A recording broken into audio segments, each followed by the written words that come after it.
Me llama la atención, hermanos, que en Deuteronomio 24 dice la Escritura que Dios autorizó a Moisés otorgar carta de divorcio. Dice, cuando alguno tomare mujer y se casare con ella, si no le agradare, si ella no le agradare por haber hallado en ella alguna cosa indecente, yo no sé qué cosa puede ser indecente, pero así dice la verdad, la palabra. Lo indecente se podía interpretar de cualquier manera. Podía ser un detalle de ella. Por ejemplo, que ella no sea una mujer muy hacendosa, justamente. Como puede también ser una conducta inmoral. Pero aquí la Biblia dice indecente. Por haber, dice, si no le agradare, por haber hallado en ella alguna cosa indecente, le escribirá carta de divorcio y se la entregará en su mano. Le entregará una carta de divorcio. Es decir, él mismo decía, ¿sabes qué? Esposa mía, te tengo una gran noticia. He hallado en ti una cosa indecente. Entonces, te voy a entregar esta cartita y hasta luego. Así de sencillo era. Creo que existen por allí modelos de las cartas de divorcio. Formulario tipo. Imagínense, formulario tipo. Simplemente poner en la laguna el nombre, el root de la señora, ¿cierto? Y abajo quién firma. Y no, le ponen algo indecente. Claro. Bueno, así era. Entonces dice, se la entregará en su mano y la despedirá de su casa. Y salida de su casa, dice, podrá ir y casarse con otro hombre. Nótese, así dice la Biblia, que salida de su casa con el documento, no así nomás, podrá ir y casarse con otro hombre. Hermano, Dios es consciente de que la institución divina del matrimonio está en manos humanas. Y nosotros cometemos errores, nos equivocamos. Entonces el hombre podía extenderle el documento y ella, salida de su casa, podría ir y casarse con otro hombre. Pero, dice, si la aborreciere este último y le escribiere carta de divorcio y se la entregara en su mano y la despidiera de su casa, o si hubiere muerto el postrer hombre que la tomó por mujer, no podrá su primer marido, que la despidió, volverla a tomar para que sea su mujer. Es decir, el divorcio era divorcio. No podía haber un recasamiento después de haber estado divorciado. Entonces, hermanos, fíjese que esto está aquí en Deuteronomio, era parte de la ley de Moisés. Al Señor Jesucristo le preguntan sobre este asunto, le hacen la pregunta, y el Señor Jesucristo dio una respuesta. Él dijo lo siguiente: mire, yo no voy a hablar en contra de la ley de Moisés, pero el ideal de Dios, al principio dice, no fue así. Lo que Dios ha unido, ¿cierto? No lo separe el hombre. Pero si ya están separados, solo hay que formalizarlo. El Señor Jesucristo habla de esto. Jesús en los evangelios no contradice la ley, sino que la respeta con la observación de que dice salvo por causa de fornicación. O sea, el Señor da un argumento que clarifica mucho más lo que decía la ley. La ley decía cosa indecente. Pero Jesucristo, el Señor, dijo, un momentito, vamos a ampliar el concepto. Es porneia. Porneia, fornicación, es es una conducta sexual indecorosa, una desviación sexual o algo así, o una conducta promiscua o desviada. Entonces, ahí el Señor deja la posibilidad de que el divorcio sí realmente cabe. Y siempre cuando la Biblia habla de un divorcio, habla de la posibilidad de recasarse. A menos que el apóstol Pablo en 1 Corintios capítulo 7 habla del matrimonio mixto entre creyente y no creyente. Entonces, cuando dice, por ejemplo, si tú estás casado con una mujer no creyente y ella consiente en vivir contigo, no la abandones. Ahora, si la abandonas, te quedas sin casar. Ojo. Dice el versículo 10, pero los que están unidos en matrimonio, mando, no yo, sino el Señor, que la mujer no se separe del marido.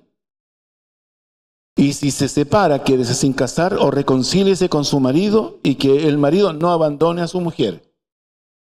A los demás, yo digo, no el Señor, si algún hermano tiene mujer que no sea creyente y ella consiente en vivir con él, no la abandone.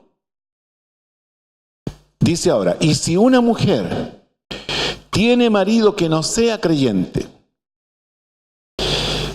y él consiente en vivir con ella, no lo abandone, porque el marido incrédulo es santificado en la mujer y la mujer incrédula en el marido, pues de otra manera vuestros hijos te aman.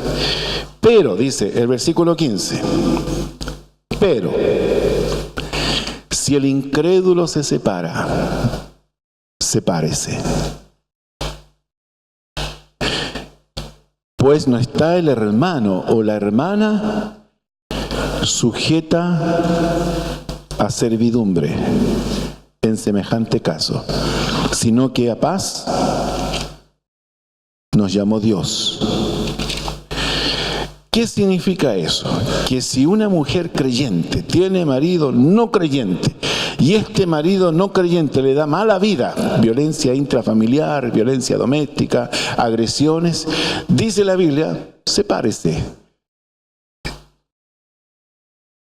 Y además de eso le dice, pues no está el hermano o la hermana sujeta a servidumbre, es decir, no está condenada eternamente a mantener ese matrimonio de sufrimiento. Y cuando usa la palabra servidumbre se refiere a que queda liberada de la esclavitud, por lo tanto libre para casarse con otra persona.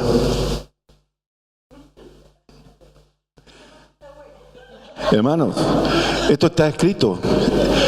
Esto está escrito hace ¿cuántos siglos? Y creo que es súper importante tener esta claridad. ¿Cuál es la voluntad de Dios? Que no nos separemos. Pero si un hermano está sufriendo, que un hombre le da mala vida, que la maltrata, que la agrede, la trata mal, la golpea, la hermanita no está condenada a eso. Si el incrédulo dice sepárese. Pues no está el hermano o la hermana sujeta a servidumbre. O sea, no está condenada a tener esta vida esclavizante para siempre. Está buena. Entonces, hermano, tengamos cuidado con esto. Los ideales de Dios, ¿cuáles son? Que nos mantengamos siempre unidos. Siempre unidos. Mi esposa va a cumplir 38 años de matrimonio ahora el 6 de noviembre. Con este servidor. Imagínense. Es que en realidad, hermano, se puede ser feliz si uno sigue la carta de navegación, que es la Biblia, con respecto a nuestra vida matrimonial, nuestra vida familiar. Se puede. O sea, Dios nos entregó todo. Pero si hay un problema, aquí la Biblia dice, arregla la cosa legalmente. No te quedes así, con esa situación así informal. Arréglalo legalmente y rehace tu vida. Hay que ver las razones por las cuales se fracasó. Pero Dios siempre te ofrece una solución, una salida, para no vivir esa situación de esclavitud. Ay, hermanos, llegamos al versículo 22. ¿Está claro, cierto? ¿Se les aclaró el tema? Wow. Dice, pues envió cartas a todas las provincias del rey, a cada provincia conforme a su escritura y a cada pueblo conforme a su lenguaje, diciendo que todo hombre afirmase su autoridad en su casa y que se publicase esto en la lengua de su pueblo. La última palabra es, tomó conciencia de que necesitaba afirmación. Afírmate. Decía un tío, afírmate, patas de hilo. Afírmese. Que se afirmase, dice, ¿qué? Que todo hombre afirmase su autoridad en su casa. Me gusta la versión. Y que esto se publique en todos los idiomas. Que todo hombre afirmase su autoridad. Sí. Déjenlo como punto 8.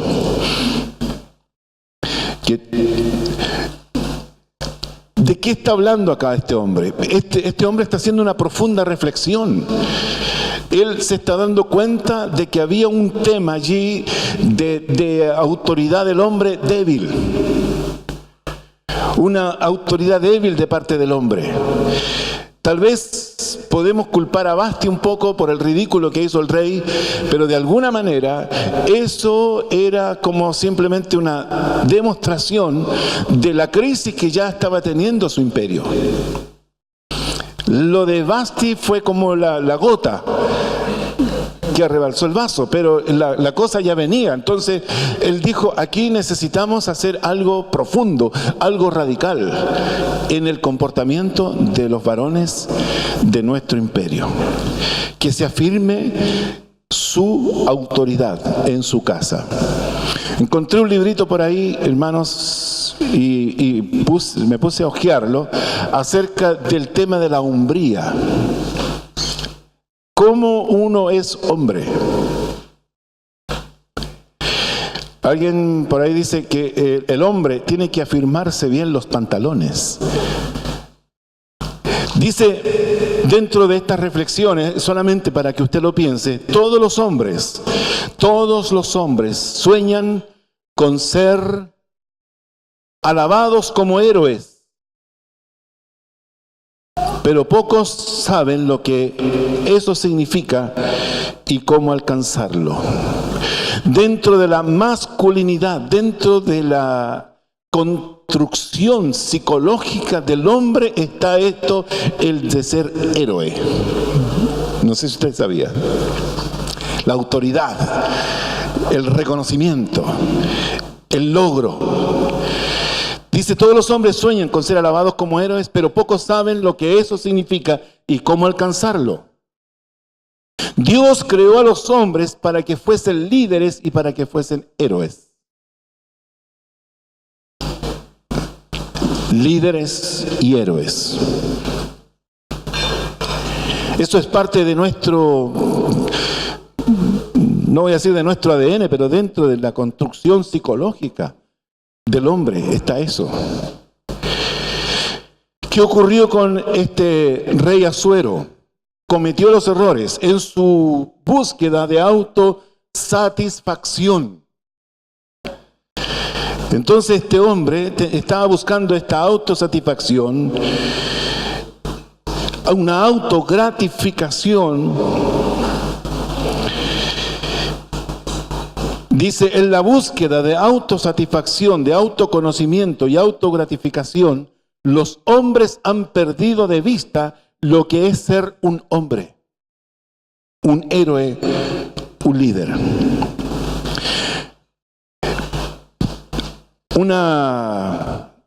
reflexión sobre esto. Dice que la fuerza de un pegamento se prueba tirando de las dos piezas que yo uno, ¿cierto? Yo no sé si usted ha quedado decepcionado, por ejemplo, de la gotita, ¿cierto? Claro. La fuerza de este pegamento se prueba tirando en forma opuesta para separar dos trozos de material. La fuerza de un matrimonio está determinada por la habilidad de resistir lo que trata de separar a la pareja. La fuerza de un matrimonio está determinada por la habilidad de resistir lo que trata de separar a la pareja. Yo tengo que ver cuáles son nuestras debilidades o cuáles son las amenazas que tengo yo en mi relación de pareja. La fuerza de una nación, la fuerza de una iglesia, la fuerza de una familia depende del carácter de sus miembros para resistir las presiones que quieren separarles. Lo digo de nuevo, depende del carácter. La fuerza de tu familia depende del carácter de los miembros de tu familia para resistir las presiones que quieren separarles. La fuerza interior de un hombre. La fuerza interior de un hombre, lo que le eleva a él a la calidad de demostración de su hombría. Podemos llamarle fuerza de voluntad, podemos llamarle dominio propio, podemos llamarle valor, podemos llamarle carácter, podemos llamarle convicciones, podemos llamarle formación moral. Pero la fuerza interior de un hombre determina su habilidad para resistir las tentaciones, las acusaciones, las persecuciones, las seducciones, las mentiras y otras presiones que tratan de derrotar su hombría. Si dice la Biblia, se unirá el hombre a su mujer, y serán los dos una sola carne. ¿Qué significa eso? Que el hombre, verdadero hombre, es el que se ha unido a una sola mujer, a su mujer. Yo siempre hago el contraste entre el hombre hecho a imagen de Dios. Los animales no son hechos a imagen de Dios. Entonces el macho, por decirlo de una manera, el macho más reproductor es el que tiene más hembras. Ese es el que vale más, ¿cierto? En el mundo animal. Estamos hablando del mundo animal. El hombre más hombre es el que puede hacer feliz a una sola, porque es hombre. Y el hombre cuando deja su calidad de hombre y se rebaja él al mundo animal, tiene el comportamiento de ser el macho, que busca una y otra y otra y otra, y te presento a mi pareja. Aunque está media dispareja, pero es la pareja. Y no es la pareja de ayer, ni sé si será la de mañana. Simplemente la pareja. Hermano, eso es lo que está ocurriendo hoy. El verdadero hombre es el que tiene una. El macho es el que tiene muchas. Pero ¿qué quiere Dios? ¿Que seamos hombres o seamos machos? ¿Se da cuenta? Tremendo, ¿eh?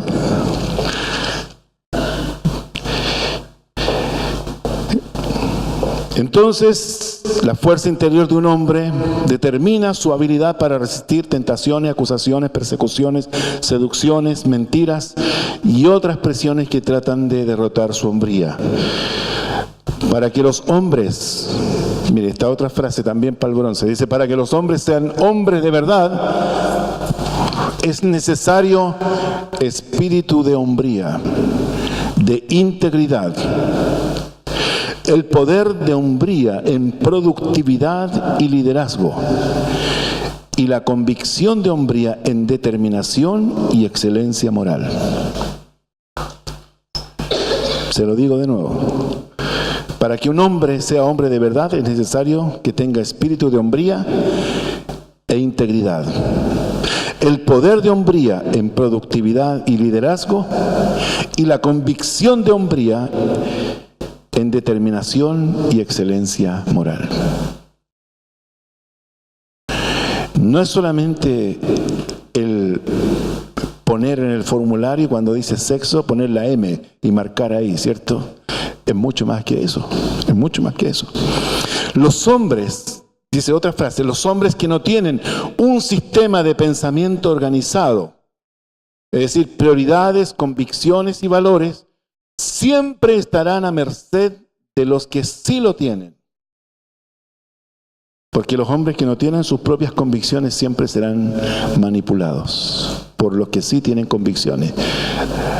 Lo terrible de este mundo es que hoy día predomina más los que tienen convicciones negativas que los que tienen convicciones positivas.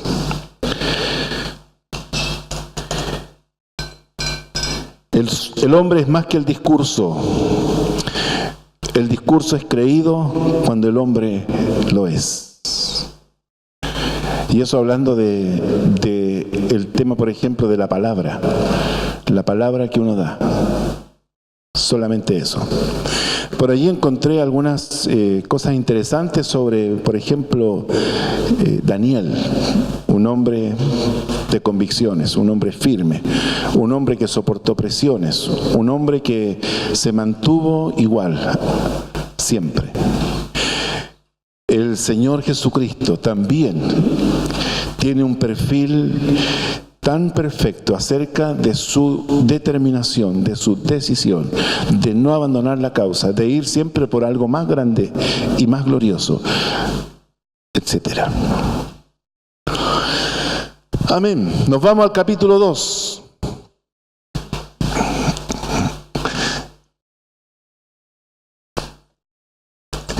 Aquí vamos a ponerle a esto la búsqueda de una reina.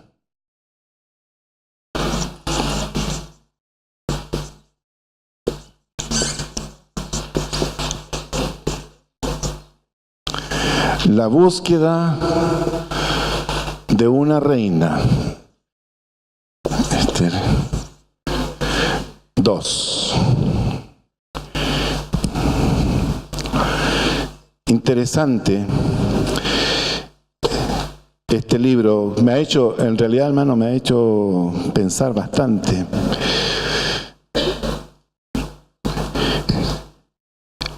Tratando de entender desde el punto de vista histórico de cómo la reina Esther llegó a ser una judía, una hebrea, ¿cierto? Llegó a ocupar el trono de una reina y la gestión de ella logró la liberación de su pueblo, y además de eso, el sucesor de Asuero fue quien permitió el retorno de los primeros judíos a Jerusalén, porque venía de esta gestión. Cómo la influencia de Vasti era, o sea, de Esther había sido tan influyente, tan grande. Dijimos que las leyes de Media y de Persia eran irrevocables. La situación de Vasti produciría el ascenso de Esther. Recordemos la palabra providencia de Dios. Romanos 8:28, todas las cosas, los que aman a Dios, todas las cosas, les ayudan a bien. Dijimos que la situación de Vasti produciría el ascenso de Esther al trono y la liberación de su pueblo. Dice, el versículo 1 dice, pasadas estas cosas, sosegada ya la ira del rey Asuero, se acordó de Vasti, de lo que ella había hecho y de la sentencia contra ella. Podríamos decir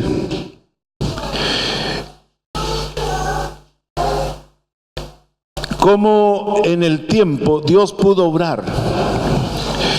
Dice, pasadas estas cosas. Significa que ocurrió un tiempo. Dice, sosegada la ira del rey Asuero. Parece ser que la ira, el enojo del rey estuvo como muy fuerte bastante tiempo. Pero aquí dice que ya el enojo se le fue. El enojo ya no está. Pregunto, ¿cuánto tiempo le dura el enojo? Sí. ¿A quién le dura más el enojo? ¿A ella o a él? Sí. Ya.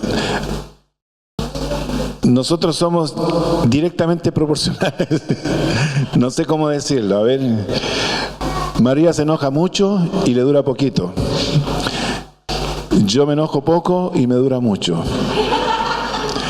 El problema es que el Señor me dice, no se ponga el sol sobre tu enojo.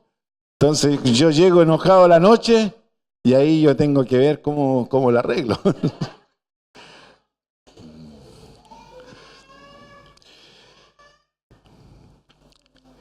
Al rey se le fue el efecto del vino. El tiempo actuó para recuperar su cordura. Hermano, qué interesante es esto. Cuando uno tiene un conflicto, uno tiene que tomarse un tiempo antes de reaccionar. Porque muchas veces el conflicto, sin meditarlo, sin podríamos decir, reflexionar, uno reacciona emocionalmente. Reacciona, ¿cierto?, de la emoción, pero no la reflexión. Si hay algo que nos ayuda es que usted aprenda a esperar de que las emociones se decanten. Un término muy usado durante estos días. El decantamiento de las emociones. Importante. Porque eso le permitirá a usted pensar con mayor cordura. El tiempo actuó para que él recupere la cordura. El tiempo fue consejero para quitar el enojo. El tiempo fue clave en recuperar su salud emocional y psicológica. El tiempo le ayudó a pensar y a reflexionar. El tiempo cerró las heridas. Importante, ¿eh? Hay muchas cosas que las puede hacer el tiempo. Cuando uno tiene decisiones, por ejemplo, unilaterales. Yo soy la víctima, yo soy el ofendido, yo soy el afectado. La otra persona ni siquiera se dio cuenta del daño que me hizo.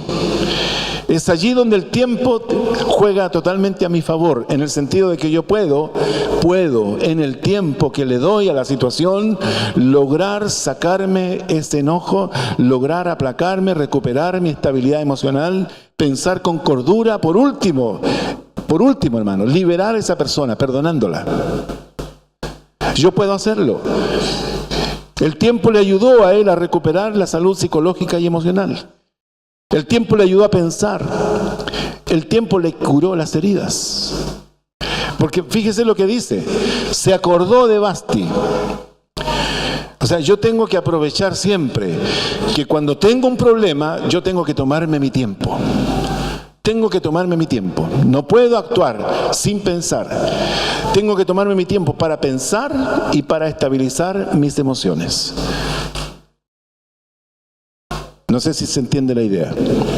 Tengo que tomarme mi tiempo para estabilizar mis emociones, sacarme la emoción negativa del enojo.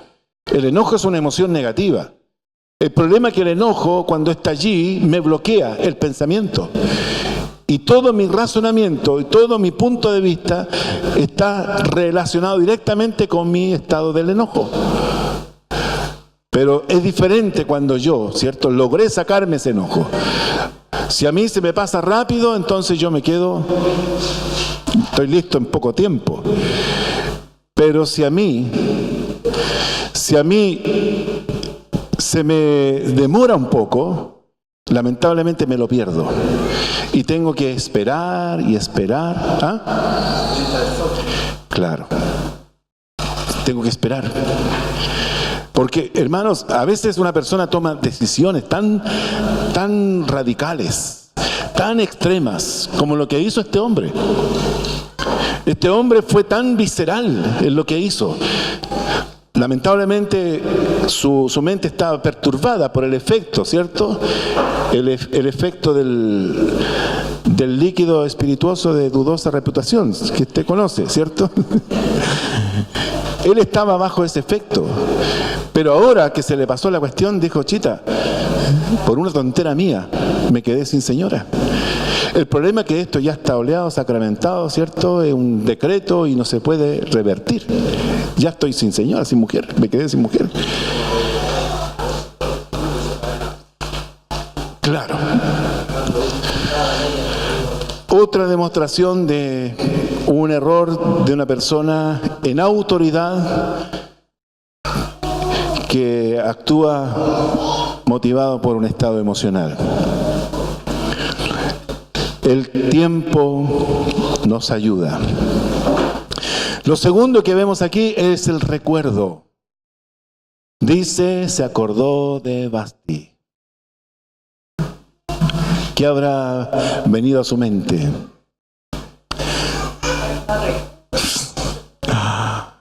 Tal vez,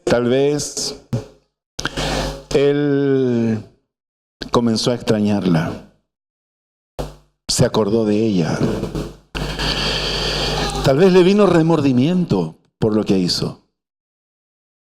Tal vez tuvo ahí un problema de conciencia. Su conciencia no estaba bien. La medida exagerada o extrema. Pucha, tan torpe. Tan impulsivo. Él comenzó a extrañar su esposa. Tal vez recordó los buenos momentos con ellas. Extrañó su compañerismo. Extrañó su amor.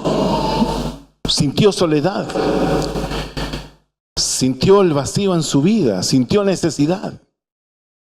Hermano, uno tiene que tomar en cuenta todos estos elementos. Porque no es llegar y lanzar así nomás.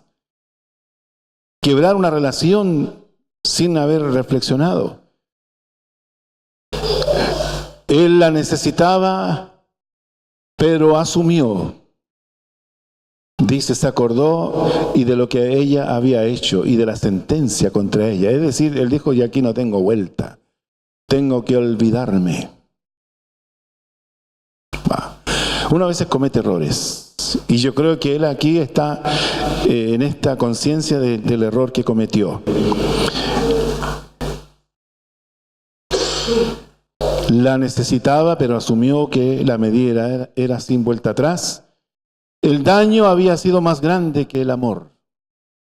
Wow. ¿Se puede tener esta clase de conflictos internos? ¿Qué puedo hacer?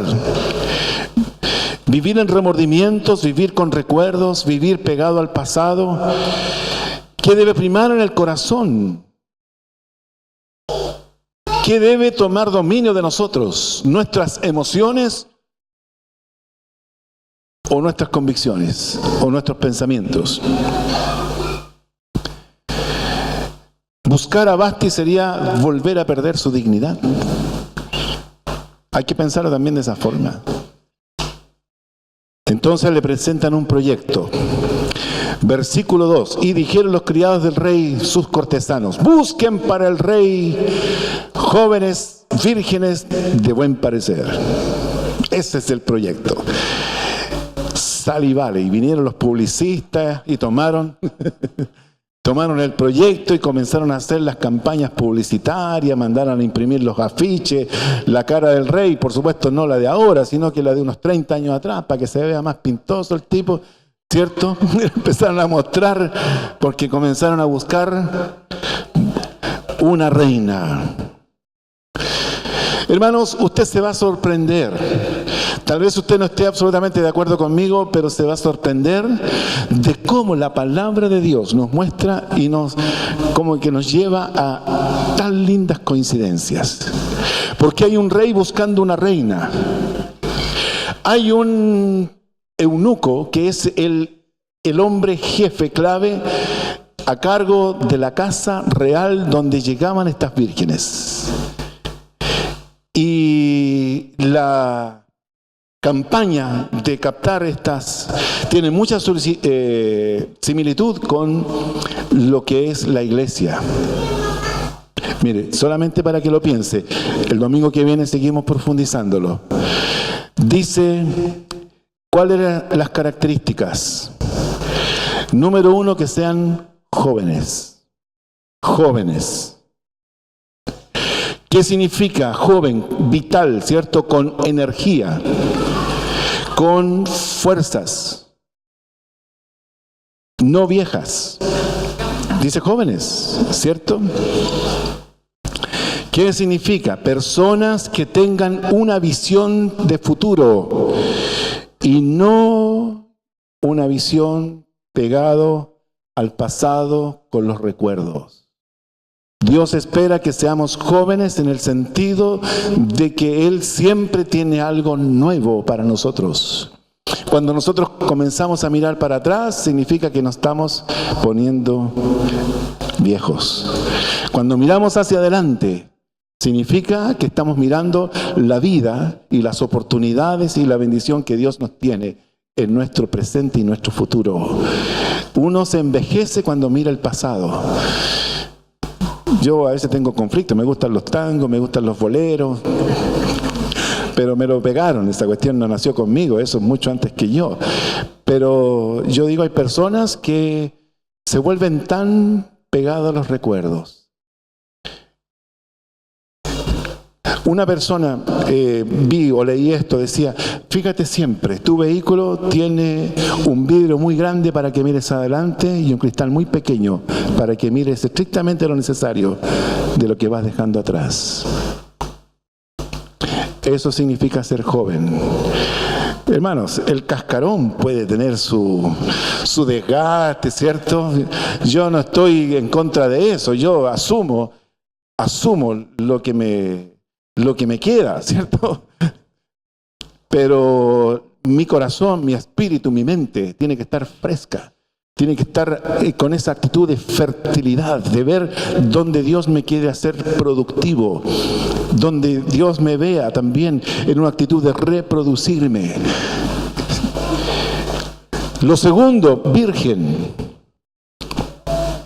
Virgen.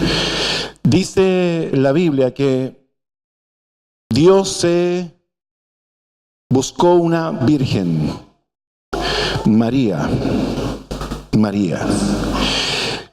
Mire, esta virginidad es símbolo de una persona que no ha sido atrapada, que no ha sido permeada, que no ha sido penetrada por el hombre o por el sistema del mundo.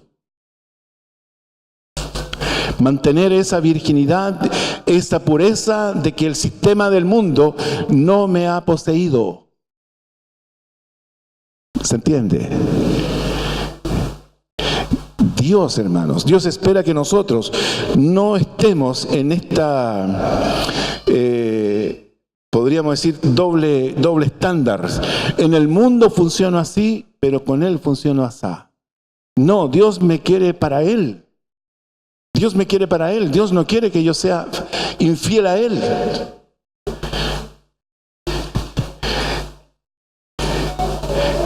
La Virgen, este rey buscaba vírgenes, como nuestro Dios busca vírgenes. Y lo tercero dice, de buen parecer, que parezcan bien, sin manchas, sin arrugas, ni cosas semejantes, dice Efesios.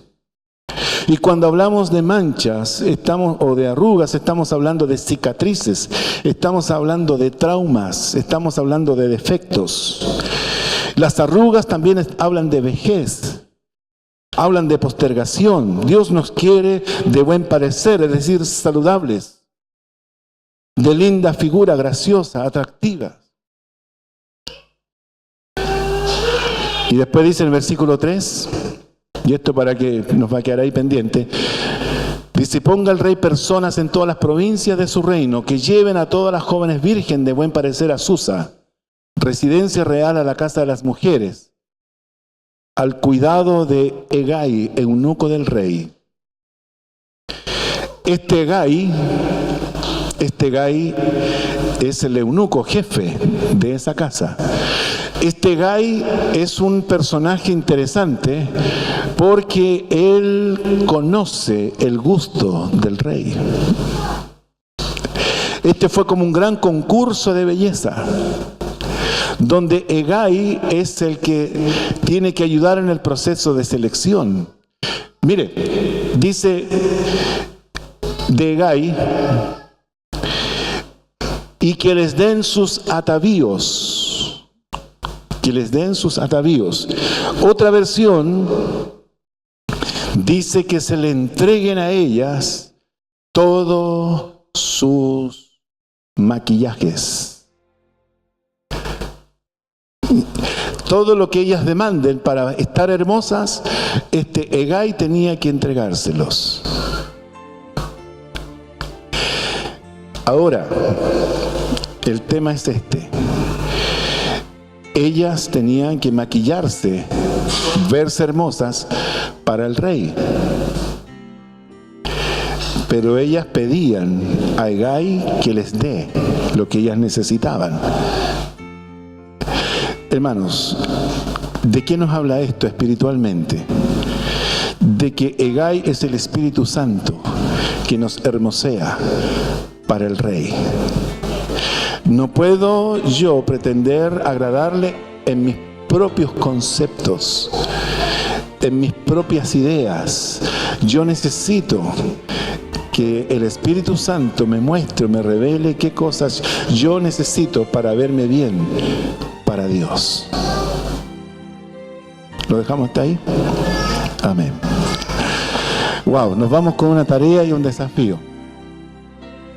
¿Está interesante? Sí. Señor, te damos gracias. Gracias, Padre, porque es posible que tengamos dificultad en nuestro matrimonio, pero eres tú que nos da, Señor, la asesoría y los consejos. Padre Celestial, tú también nos hablas. Nos hablaste en esta mañana acerca del concepto de hombría. Señor, que cada hermano, hijo tuyo, que ha llegado en esta mañana, reciba esta palabra, que afirme sus convicciones, su posición. También, Señor, hemos hablado acerca de lo que tú buscas de tu iglesia, que seamos jóvenes. No importa, Señor, si tenemos los años de Caleb, 84, pero nos mantenemos vigorosos, plenos para ti, Señor, para tus propósitos. Tú buscas, Señor, vírgenes, que mantengamos nuestra fidelidad, que no estemos enredados, ni atrapados, ni entregados al sistema del mundo. Y tú buscas personas de buen parecer espiritual, que nos adornemos, nos ataviemos, Señor, con lo que el Espíritu Santo, Hegai, nos provea para ser mejores para ti. Gracias te doy, Señor, por lo que hemos recibido. En el nombre de Jesús.